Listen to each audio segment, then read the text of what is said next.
Welcome to The Writer's Dream. This is a show where authors can talk about how they write their books, how they publish their books, and how they market their books. You can find us on YouTube. Just look for my name, Linda Maria Frank. I am the author of Annie Tillery Mysteries.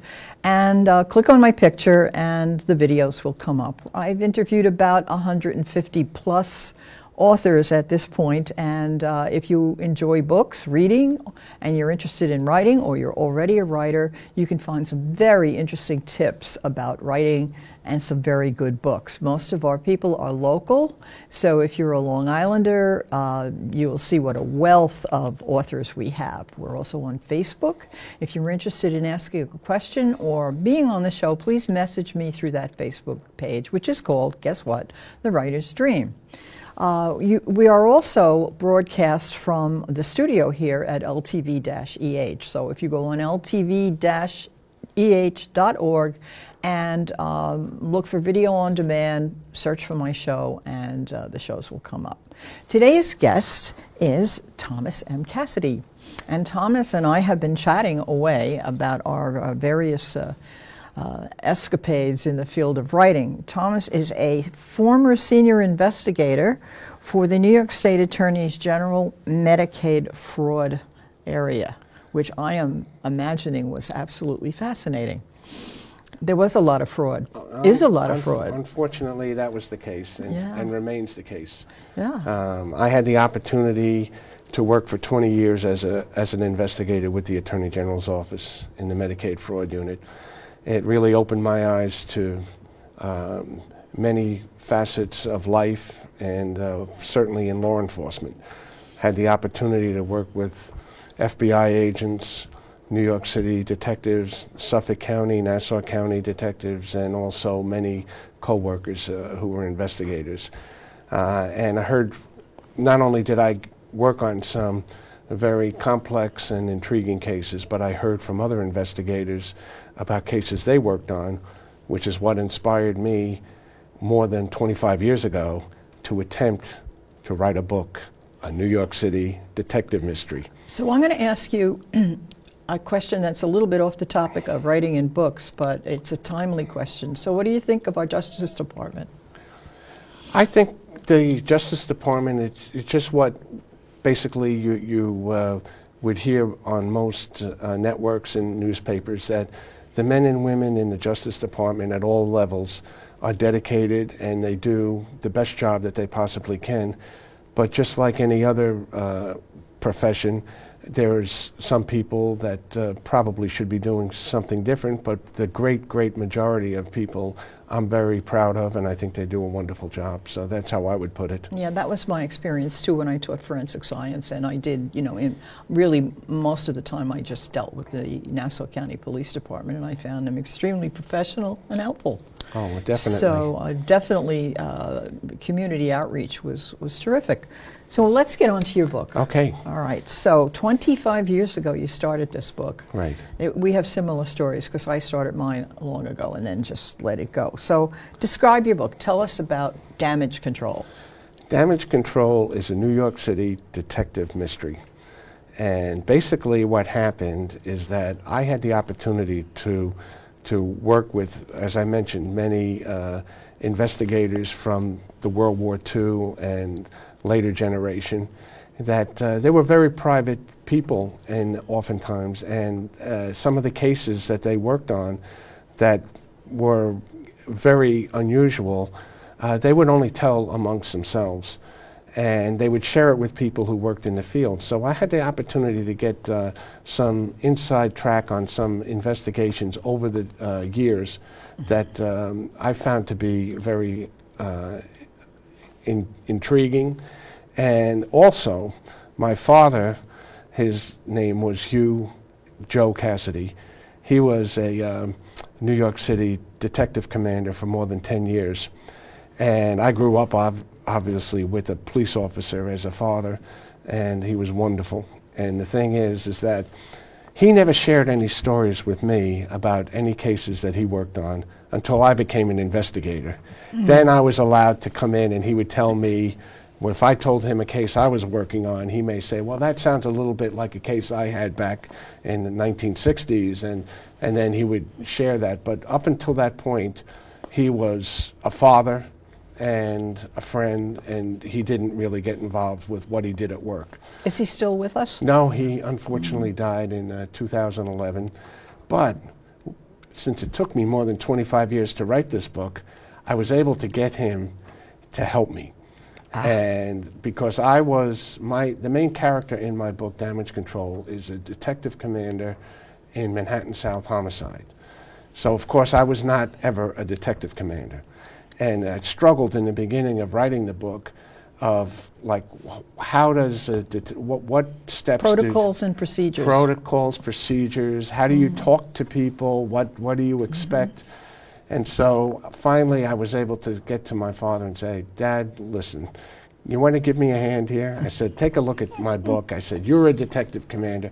Give me some real ideas that I can move forward with. And he just rolled up his sleeves. He was so enthusiastic. I had to slow him down. I said, Dad, I can't keep up with you.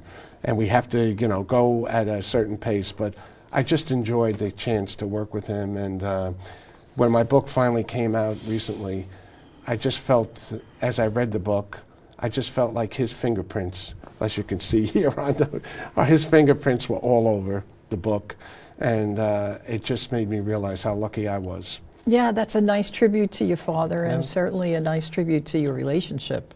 And are you going to write another mystery? Well, I've already written the sequel to this book. And I'm really excited about it. It's in the editing stages, but it's, as you know, as a writer, one step at a time. I have one book out now, and it's a detective mystery, as I mentioned, and it's really exciting for me. At one point, it took so long, I thought that maybe I'd never be able to reach the finish line. So just getting here is, to me, just a wonderful accomplishment. Right. So do either one of these books deal in with forensic science, with the forensic science used to solve it? It does. This book, Damage Control, certainly does. And I'm not going to give away too many plots here, but as you can see, there's a telescope on the cover. Right. And somebody's spying on somebody. That was it's there for a reason. And so that's just the beginning. I think I had mentioned to you before that when I first started writing this book, I had a certain case in mind that one of my detective friends had shared with me, and his name was Frank Keenan. Frank was a detective sergeant before in New York City at Manhattan South, and he also retired from there and went to work for the Attorney General's office, and I had the privilege of working with him for many years until his death. And he shared many of his cases as we would be looking at our own cases. And so one of the reasons that I chose Manhattan South Homicide for this book was in honor of my friend Frank Keenan. Yeah, I found in writing my books that it was a tremendous aid that I had taught forensic science, was teaching it and had taught it, because the course really deals with protocols and procedures, and of course many cases that we discuss, and the science behind it. And because it's kids' books, I always wanted to put science and history, so I call them mystery, history, and science. And so if you have somebody who, was in the job and can give you that hands-on, second hands-on experience, it's very helpful. So I did ask you if you could do an elevator pitch, and let me explain to our viewers. An elevator pitch is if you write a book and you happen to get into an elevator with a publisher or a producer, and you have maybe 25 seconds to explain, to pitch your book to this person. You find out who they are, you know who they are, or you recognize them, and you have the 25 seconds from the ground floor to whatever floor you're going to go to explain your book. That's an elevator pitch. So you gotta grab them. Okay, go. Okay, Linda. I'm going to tell you about a book I wrote. It's a New York City detective mystery. It takes place in 1981 during the worst crime wave in New York City. And it involves the Manhattan South Detective Bureau. And I happen to know people who worked in that at that time, and the stories that I heard have never been told before. So you might want to read the book and learn about what really happened back then.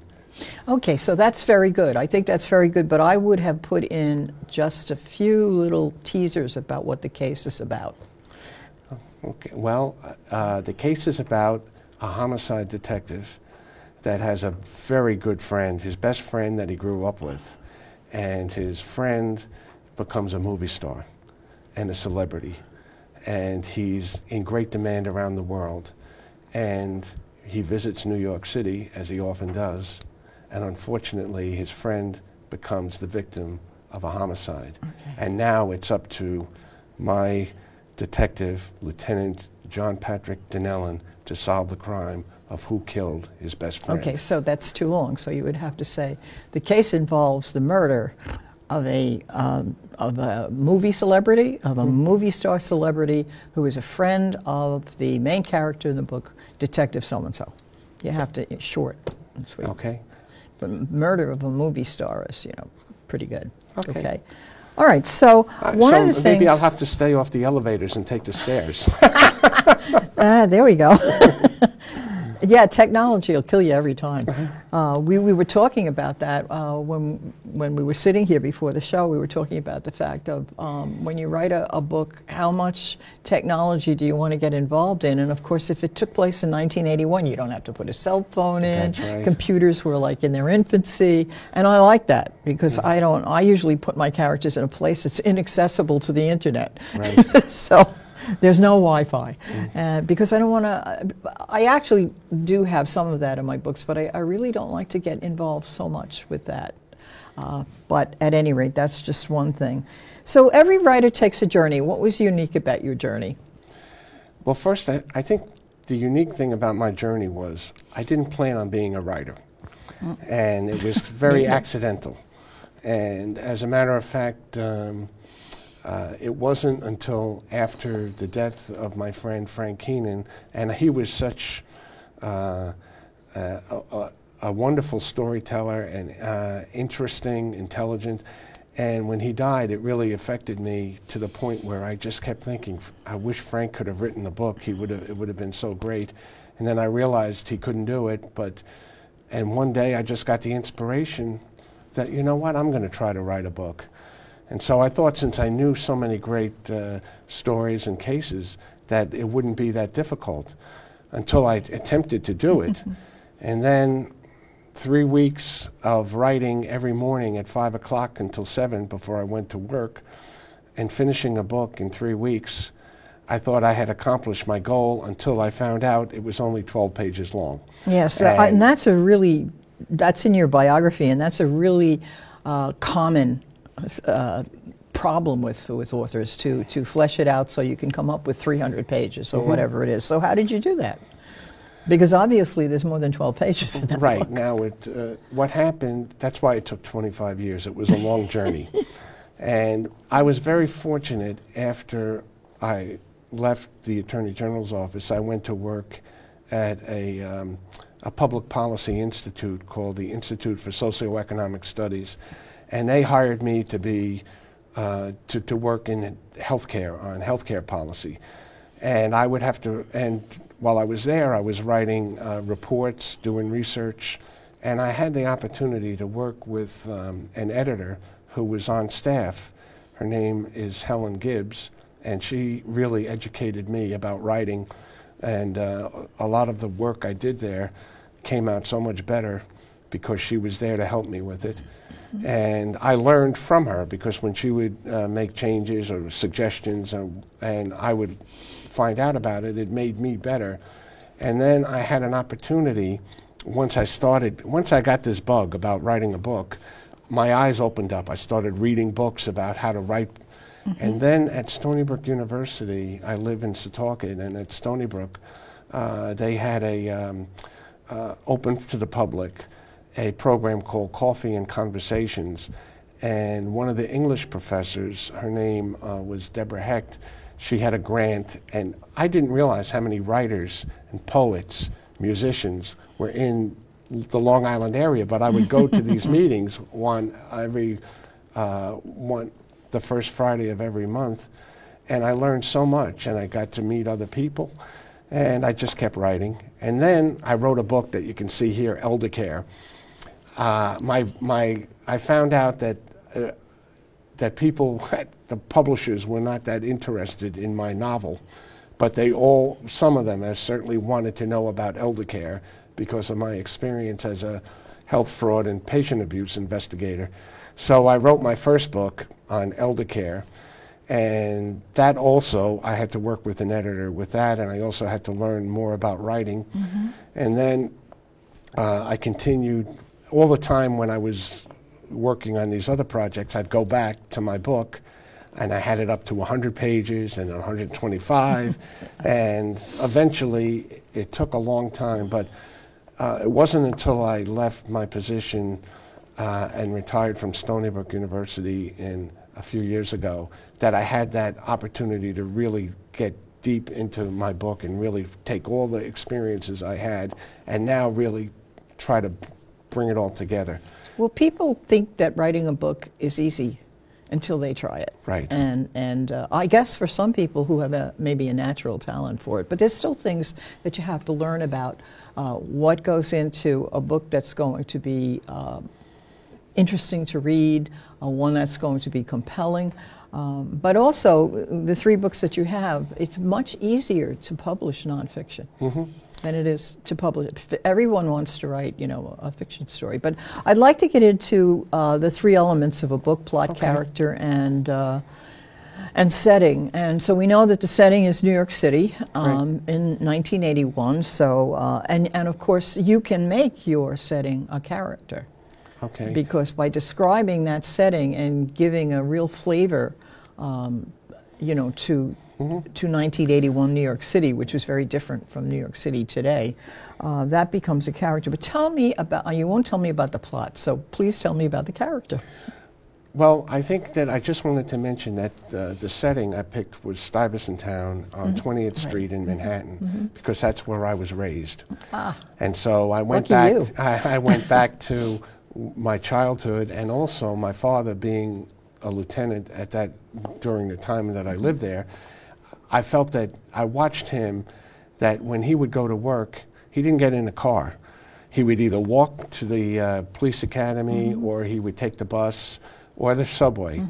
And I felt that was important to bring that in, that this was not, somebody driving here, driving there. So I understood that, and he was around to help me with how he felt and what he did. And then as far as the plot went, that's also related to the character.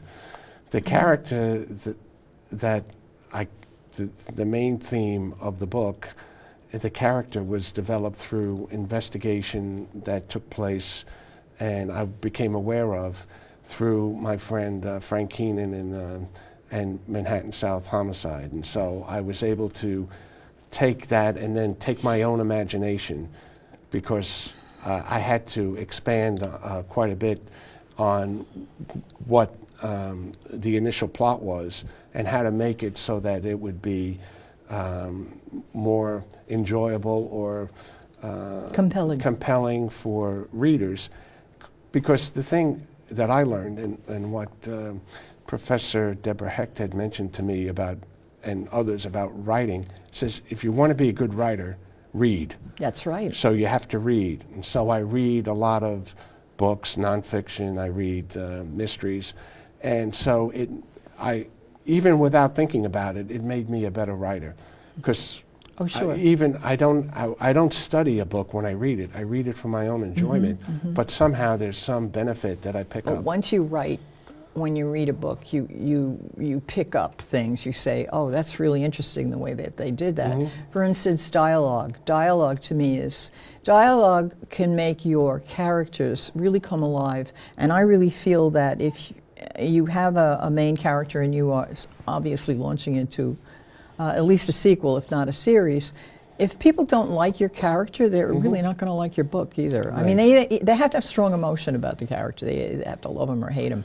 So dialogue can make that come alive. I think that that's one of the strengths of my book is the dialogue. Good. Because I was able to capture the dialogue. Plus, I added another element to the book that really surprised me, that I have the first female chief of detectives is one of the characters, and she is an African American, which adds another, and there's a lot of diversity in the book in terms of different forensic units, police officers, detectives.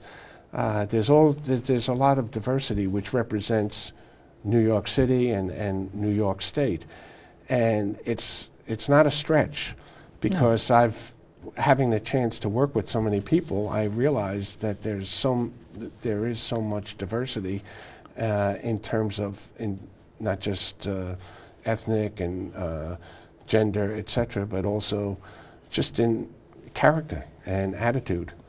And I'm assuming that working with dialogue, listening to your friend Keating and your father, you get the gist of the police Right. talk, and there's a specific to me when I listen to New York City policemen and firemen. They have almost their own accent. Have you ever felt that? Right, I felt it, and I actually even go back further to New York City detectives that were around in the 1950s that had an even different dialogue. And I try to include that because some of the characters, that's why I brought the book back to 1981, so that the World War II generation would still be alive and active, and they would just be getting ready to pass the torch onto the next generation of detectives. And so that there's still that dialogue comes in, and I really enjoyed that part of it. And now I'm working on the audio version of the book. Are you reading it? And I'm reading it, and Oh, then I that's had to go great. into their dialogue. Yeah, So, yes. and I found what was interesting in reading it is that I'm not saying that I'm bad or good at doing different dialogues. But you're and having accents. fun. I had fun, but what happened when I was reading it, I was able to do so much better than I would do if, like, you and I were just talking, because I wouldn't be able to capture it. But when I was reading the book and I remembered who these people are, it just came out a different way. It was interesting. Yeah, well, you go into a zone. Right, When exactly. when you're writing and then reading your own book, you kind of go into that zone, which is a wonderful place to be, I found. How did you publish? I published this book independently, and I did some. The other books that I had published were published through traditional publishers, and by the time I was able to finish my detective novel, I tried to reach out to the publishers and see if I could get an agent. And I found it was very frustrating because even one agent that was interested in representing me, she was saying that right now she's got so many books that she's representing, and she could get back to me in maybe 6 months to a year. And then I'm thinking, well, 6 months to a year, and then she would have to present it to a publisher to see if they would want to do it. And I just thought to myself, I don't have time for that. That's how I felt. And I'm so glad I did it this way, because now I own the rights to the book. I own the you're in film complete rights, control. the audio rights. I can do, so what happened is I did some research on different opportunities for self-publishing, independent publishing. And then, I chose to do it through Thompson Shore and Cedar Forge, which is the publisher who published this book. And I've been very pleased with working with them. Also, I was pleased just to say that ultimately, before anything was printed, I had a chance to review everything. Mm-hmm. And I was surprised with one of my prior experiences in publishing that I didn't find out that my book was published. I didn't get a last chance to look at everything before it went. And I didn't even know that the title was changed on me.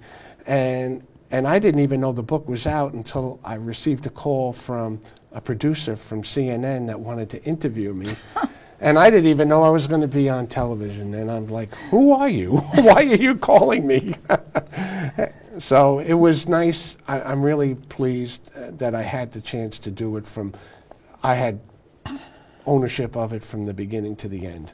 Yes, I like that too. Now, we have about 1 minute left. Okay. And I would like you to talk about what advice you would give to other authors.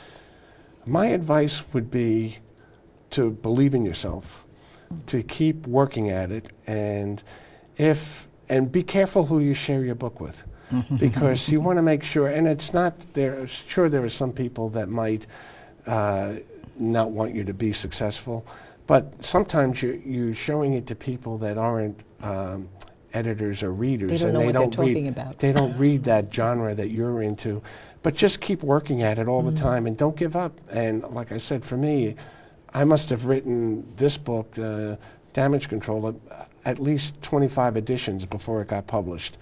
And I kept changing it, and sometimes it was amazing to me where a change would come to me, not while I'm reading it, but maybe at night before I go to bed, or if I'm going for a walk and all of a sudden there's something that says, oh, now I have it, I have to go back and change it. But I found one thing that happened to me is, and I'll make this quick. We're out of time. Oh, okay. You'll have to save it for the next time. Okay. When you publish the next book. Okay, but what it was great, Tom. Oh, yeah. Thank you.